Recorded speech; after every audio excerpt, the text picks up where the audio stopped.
Texas 200 2024. Dozens of boats there. Got our 70 boats, 200 miles that way, 5-day run. Most of the boats won't make it. It's crazy, it's hard, it's camping out on the scraggy islands, it's pooping in buckets. It's bring what you got. If you don't have it on your boat, you don't have it. All right, Texas 200, getting ready to launch. Everyone's getting their shit put around. Got some of the boats down there taking off already. We got a short 27-mile run today, but it's going to be light air. Later on, it'll kick up about 14. We're going to be light air out of the beginning. Some of the radar shows a crazy storm out there. Some people's radar doesn't for this afternoon. So mine says no, but we'll find out. So that's where we're at. I'm going to give you a walk around and show you the boats in the dock here. Yellow boat. We left up some tequila on the dock. They were kind enough to let me park on their side because our side got filled up. There's Gus the Wonder Dog. We got Remedy. You've seen that in the videos. Here's a Grosbeck that we've spent over a year building with Buddy. This is the first big adventure. He's ready to go. Everyone's packing up. I think this is the first time ever that I'm done first. Yo! We got you a going away present. Thank you. I think it's the first time I've been ready before everybody. I packed a lot lighter this year.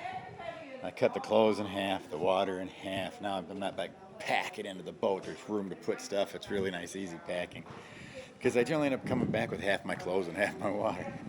And we do have a halfway point where if I need more water, I can get some. But I get more than a gallon a day on there, so I'm golden on the water.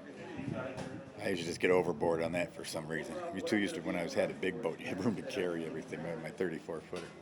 All right, here's the crowd. Gus the Wonder Dog. Everyone's loading up. I wouldn't want to leave it there too long. Yeah, we know what we do. It's a nice sled. They get their bedroom and stuff. They're not like sleeping on the deck like me. But we got a nice gig here. Check this out. This is our H&B. This upstairs and downstairs. I'll go upstairs and get you a shot from the balcony.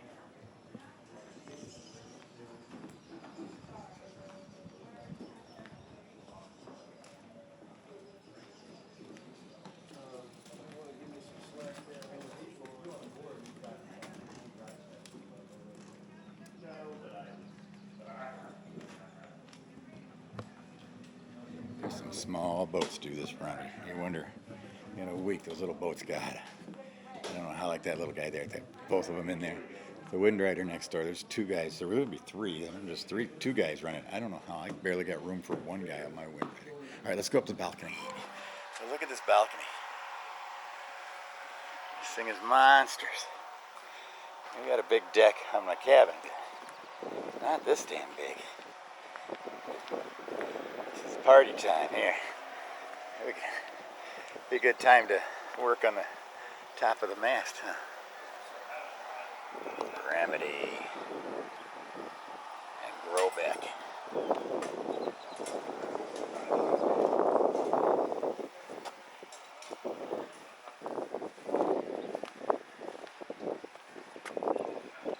There I am, sails up, ready to rock.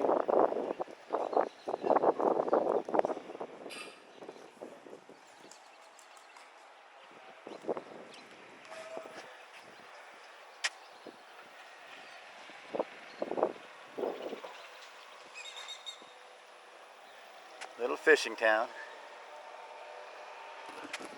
And outgrowing this town, really. If you don't have reservations at dockage by New Year's to do this June run, you're not going to find it unless you get lucky and someone has an extra bed open up at the last minute. I know I've tried in January one time. Couldn't get anywhere, so I decided to start at the top and come down and meet everyone at the halfway point. And that's when that storm took my sails out. That's my most watched video right there. And tore my boat up. All right, guys, we are out. We're loose. It's the start of the Texas 200 2024. We left that marina, headed this way to Land Cut. 25 miles, 26 miles up. It's a muddy, nasty little hole. That's our first thing. We will have no phone service for the next 2 days. We will have nowhere to pull off for the next 2 days except scraggy little islands to camp on. The King's Ranch on this side, Padre Island there. It's the last natural shoreline of Texas, and there is no facilities. For the next 2 days, we are on our own, and not all these boats, or 70-some boats, are going to make it through this next 2 days. They got to backtrack or wherever to find out how to get out. And that's how it starts. We got light air. I think the crew's going to get through pretty good. We got light air today. I think we're going to max out around 15-mile-an-hour air. Dude! That boat looks real small all of a sudden.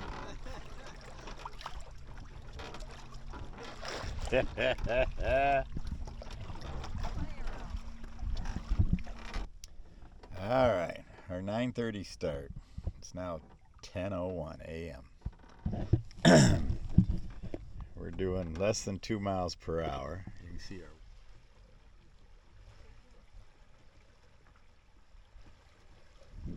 There's a storm right there. Thought about holding out till that storm passed. Excited to get out there. Hopefully once this storm passes, and it's not coming our way, I hope. But once it passes, we'll get our wind back. I think that's what's stealing the wind. As you see, it's raining and such over there, so hopefully we don't mess with that. Other than that, we're just shooting up the ICW and taking what we can get. Slow.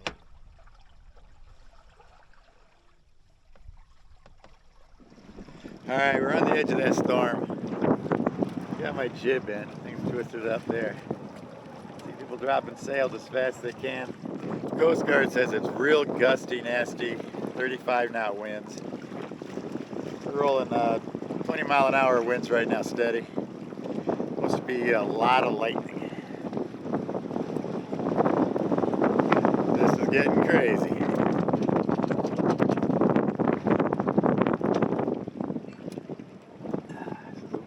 Go, but this is the way we're going.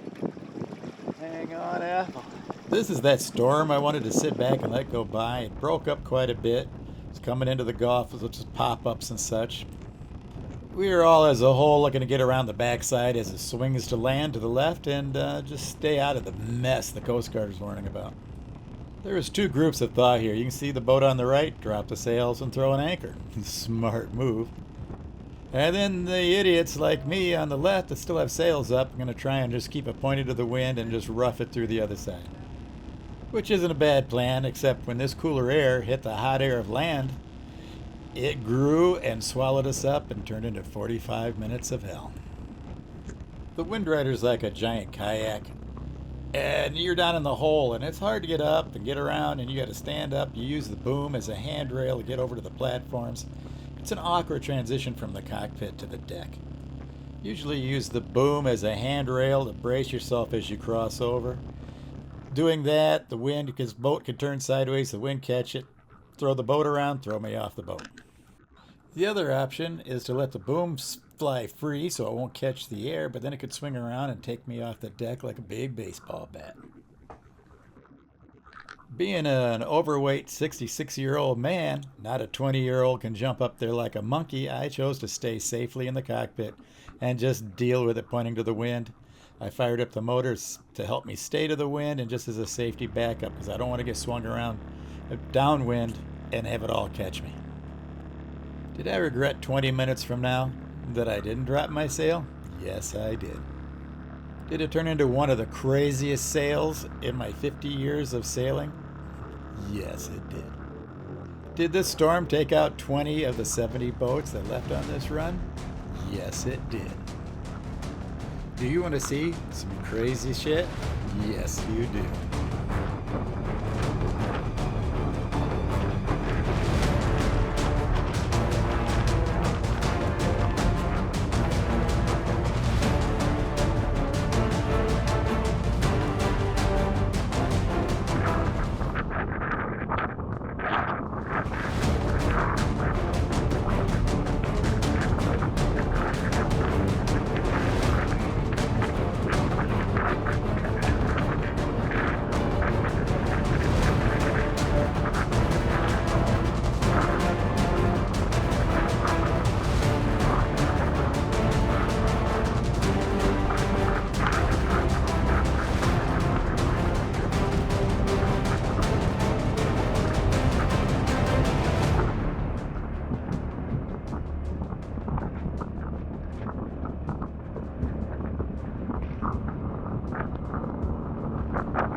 45 minutes later, motor's out of gas, wind's letting up.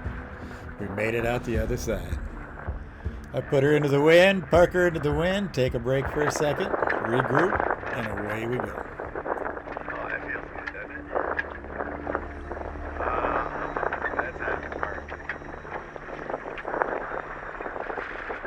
That's happy park.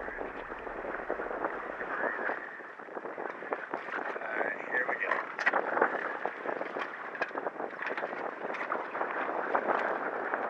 Alright, Marcus Halison. So we got his boat, we haven't found him yet. Capsize 16 Hobie. We had a couple of people over at the boat. The Coast Guard probably be coming in here pretty quick. Assume he had a life jacket on, so he's bobbing around. Up and down winds. Come from this way, that way, this way. So I don't have a GPS right now because of my electrical issues. I'm not sure how far it is to the next camp. I don't think it's too darn far. It was a beautiful sail the rest of the afternoon, right into the land. But Luckily the boat sailed to shore on its own. Everyone went running. The young guys that can still run, my running days are over. They went over to get the boat, but luckily the boat beached itself. And he managed to walk it in.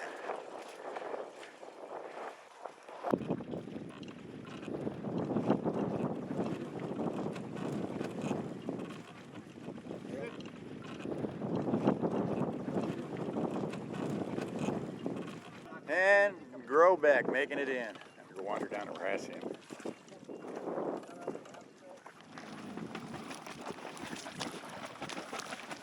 There you go.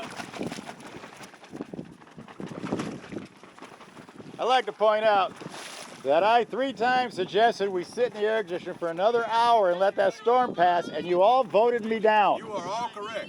You are correct. Oh yeah, man. And that was the end of day 1. When I started editing this video, it was supposed to be all 4 days compressed into about a 30-minute video. But I had enough unused video from day 1 that it turned into this.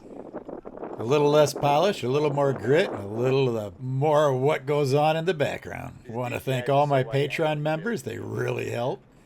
So like and subscribe, cuz I'm going to take you bastards sailing.